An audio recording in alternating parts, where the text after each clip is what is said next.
नमस्कार दोस्तों, मैं राजकुमार रत्नेश साहित्य टीवी पर। जैसे हम सबके साथ में सबके हित की बात करते हैं, यानी ये कहें कि साहित्य में सबका हित। आज उसी हित को लेकर के जनहित में बात करने वाले हैं।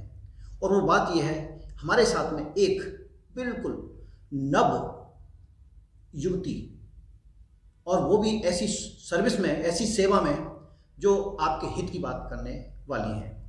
आज मिलते हैं उनसे। आपका नाम है मीनू गोयल।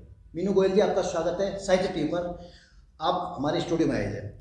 आज हम आपसे जो बात करने वाले हैं वो ये होगी कि आपने जो एक एनजीओ चला रखी है जी सर।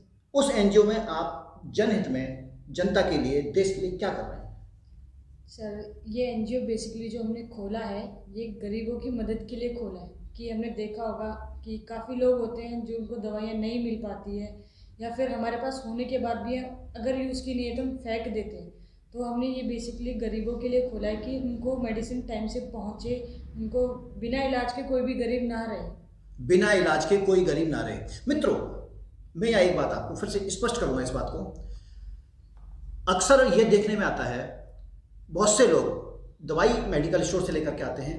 बहुत से सरकारी जो पदों पर हैं वो सीजीएचएस डिस्पेंसरी से ले आते हैं, और बहुत सारे पैनल्स भी बने हुए हैं, वो दवाइयों को ले आते हैं। लेकिन वहाँ से जो दवाइयाँ मिलती हैं आपको 1 महीने की मिलती हैं, 1 हफ्ते की मिलती हैं, 5 दिन की मिलती हैं, 4 दिन की मिलती हैं। और अक्सर ये भी होता है कि हम 1 दिन दवाई खाते हैं और अपने आप को फिट फॉर समझते हैं। तो अब समझिए आप बात, अगर आपको 1 महीने की दवाई मिली है तो 30 दिन की आपने दवा बेकार कर दी। अगर आपको 1 हफ्ते की दवा मिली है और आपने 1 दिन खाई और 1 दिन में आप स्वस्थ हो गए, मस्त हो गए, दुरुस्त हो गए, तो आपने 6 दिन की दवाई बेकार कर दी।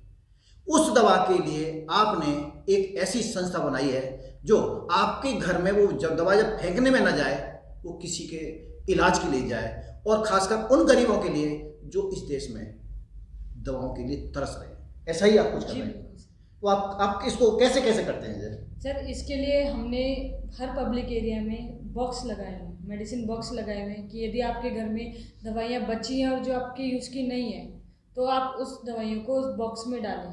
हम वहाँ से अपनी टीम को भेजते हैं। हर हफ्ते हमारी टीम जाके उन बॉक्सों को खाली करती है।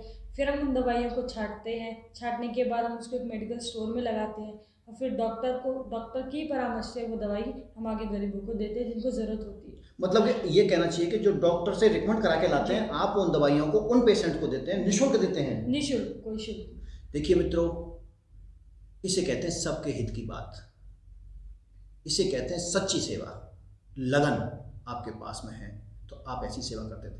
हमें गोयल साहब ये बताइए कि आपके अंदर ये बातें कैसे आई कि ये सेवा आपको की, आप इस सेवा को जनता की तक पहुंचाएं, और क्यों कर रहे हैं? सर, इसका श्रेय अगर मैं देना चाहूँगी तो अपने श्री ओमकार नाथ जी शर्मा, जिसने ये एनजीओ की नींव रखी।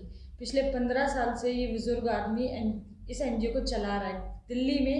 उनकी सेवा से आज उन्हें मेडिसिन बाबा का नाम दिया गया है।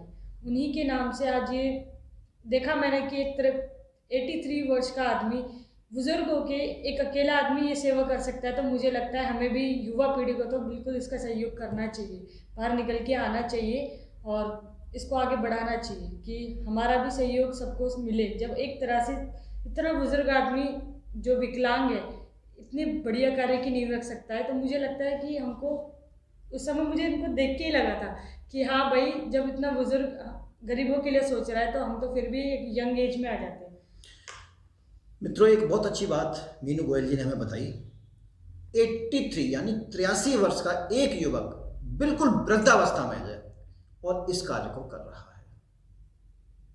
अब यहां सोचने की बात यह है, एक वृद्ध व्यक्ति कर सकता है, इतने अच्छे से कर सकता है, तो एक नवयुवक, एक नवयुवती इस काम को कितनी और अच्छे से करेगी। ऐसा मीनू गोयल जी से हमें आज प्रेरणा मिलती है, और यह प्रेरणा उन गरीबों के लिए जाती है जो वास्तव में ऐसा कार्य कर रहे हैं। तो हमें बताइए, आपकी जो संस्था है ये कितनी पुरानी है, कब से है? 15 साल पुरानी है। हमारी ये संस्था 15 साल पुरानी है, जो कि दिल्ली उत्तम नगर में चल रही है। अभी रिसेंटली 4 अक्टूबर के इसकी नींव फरीदाबाद में रखी गई, सेक्टर 35 फरीदाबाद में। इसका भी सेक्टर 35 फरीदाबाद में चल रहा है।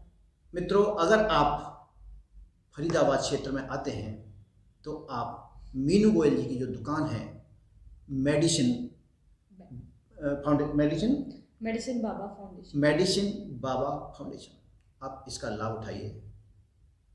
लाभ उठाने का तात्पर्य है, 2 तरह का लाभ है आपको। एक तो जो आप उन मेडिसिन को जो फेंक रहे हैं, आप वहाँ पर पहुँचा के लाभ ले सकते हैं। दूसरा, अगर आप असहाय हैं और गरीब तबके से आते हैं तो आप मेडिसिन वहाँ से आप ले सकते हैं। इस तरह के आपको सुविधाएं जो निःशुल्क मिल रही हैं, बहुत अच्छी बात है। इसके अलावा और आपकी संस्था क्या क्या करती है? इसके अलावा सर हम कैंप वगैरह लगाते हैं कि लोगों को जागरूक करें, और अगर जिसको जैसे कभी कभी क्या होता है कि हमें कॉल्स भी आ जाते हैं, नहीं होता लोगों का, दूर से होता है कि हमें दवाई की ज़रूरत है, जैसे रिक्शे वाले हो गए। रिसेंटली मेरे पास केस आया था कि एक बेचारा रिक्शे वाला एक्सीडेंट हुआ या क्या हुआ, आई डोंट नो, तो अकेला था, उसको कहीं से मेरा नंबर मिला होगा कि दीदी हमें मेडिसिन चाहिए, हमारा एक्सीडेंट हुआ है, पैर पूरा उसका स्वेलिंग था। हमारी टीम उसके घर गई, घर तक भी अगर नहीं आ पा रहा है कोई, टीम घर तक भी जाने के लिए तैयार है कि हम उनको सेवाएं देंगे, चाहे कितना ही दूर हो, फरीदाबाद में बल्लमगढ़ हो, पलवल हो, कहीं भी हो, हमारी टीम वहाँ जाके उनको खुद सेवाएं दे रही है। कितनी बड़ी बात। अगर आप आने में भी अगर असमर्थ हैं तो आप एक फ़ोन कॉल की दूरी पर हैं, आप एक फ़ोन कॉल कीजिए, आपको जो आप मेडिसिन की सेवा है आपको आपके घर पर, आपके स्थान पर, जहाँ पर भी आप अगर हॉस्पिटल में तो वहाँ भी आपको ये मिलने वाली है। तो आप बता रहे थे कि कुछ रक्तदान वगैरह का भी आप कुछ आयोजन करते हैं? हमारे यहाँ रक्तदान शिविर भी लगाया जाता है कि जैसे किसी को ब्लड की ज़रूरत है, शिविर वगैरह भी लगाते हैं, तो हम उसको रखते हैं कि आगे किसी गरीब को ब्लड डोनेशन की ज़रूरत है तो यहाँ से हम उसको रिक्वायरमेंट करा देते हैं ब्लड की, कि हाँ बंदे को उसका ब्लड ग्रुप क्या है वो पता करके हमने उसको वहाँ रख। तो मैं यहाँ कोई रोकना चाहूँगा कि जब आप ब्लड को रखते हैं और ब्लड कलेक्ट करते हैं, एक्चुअली हमारे पास नहीं रहता है ब्लड का, ऐसा रहता है कि जैसे ब्लड डोनेशन कैंप की जो टीम आती है वो एक ब्लड बैंक में रहता है, तो उससे हमारी जानकारी रहती है कि हाँ भैया हम यहाँ मेडिसिन बाबा फाउंडेशन चला रहे हैं और इस बंदे को, इस गरीब को खून की ज़रूरत है। वहाँ से हमारी टीम का मेंबर जाएगा, उसके लिए ब्लड बैंक में बात करके आएगा, ब्लड लेके आएगा, फिर गरीब तक पहुँचेगा वो ब्लड। बहुत बढ़िया। अगर आपको रक्त भी चाहिए किसी भी तरह का तो आप यहाँ पर निसंकोच संपर्क कर सकते हैं। और आप हमें बताइए, और इस देश के लिए आप क्या करने वाले हैं? आपकी जो अपेक्षाएं हैं इस देश से, आपसे, आपकी संस्था से क्या है? सर मेरी अपेक्षा सिर्फ इतनी है कि कोई भी गरीब परेशान नहीं हो, अगर, क्योंकि बस मेरा यही है कि कोई गरीब परेशान ना हो, हर किसी को एक दूसरे की मदद करें, क्योंकि वक्त का कुछ नहीं पता रहता कब कैसे क्या हो जाए। तो इसलिए मेरा अपने एनजीओ से तो यही मोटिव है कि जो ये मेडिसिन बैंक हमने खोला है, अपना अभी तक का मोटिव यही है कि हर गरीब के लिए हर क्षेत्र में एक मेडिसिन बैंक होना ज़रूरी है। चलिए मित्रों, अंतिम पड़ाव में थे हम। आपको यहाँ मैं अपने विवेक से ये बात बता दूं, रक्त यानी कि खून नाड़ियों में दौड़ाने के लिए होता है, सड़कों पर बहाने के लिए नहीं। तो आपसे मेरा ये आग्रह है, विनती है, निवेदन है, और सबका हित, जैसे हमारा टीवी है साहित्य टीवी, इसमें हम सोच के चलते हैं, सबके हित की बात करते हैं। आज उस हित की बात कर रहे थे, तो ये ब्लड आप यहाँ से ले सकते हैं, आप इनको संपर्क कर सकते हैं, ये ब्लड आपके लिए उपलब्ध कराएंगे और इसी तरह की सेवाएं आप देते रहेंगे। मीनू गोयल जी, आप हमारे साहित्य टीवी स्टूडियो में आए, आपका बहुत बहुत शुक्रिया सर। सब आपने समय दिया, हम बहुत आपके आभारी हैं। नमस्कार। साहित्य टीवी देख रहे समस्त दर्शकों का स्वागत है। साहित्यिक वीडियोस को देखने के लिए हमारे चैनल को सब्सक्राइब करें। आगामी वीडियोस की नोटिफिकेशन के लिए बेल आइकन का बटन दबा दें। वीडियो को लाइक करें और दोस्तों के साथ शेयर करना ना भूलें।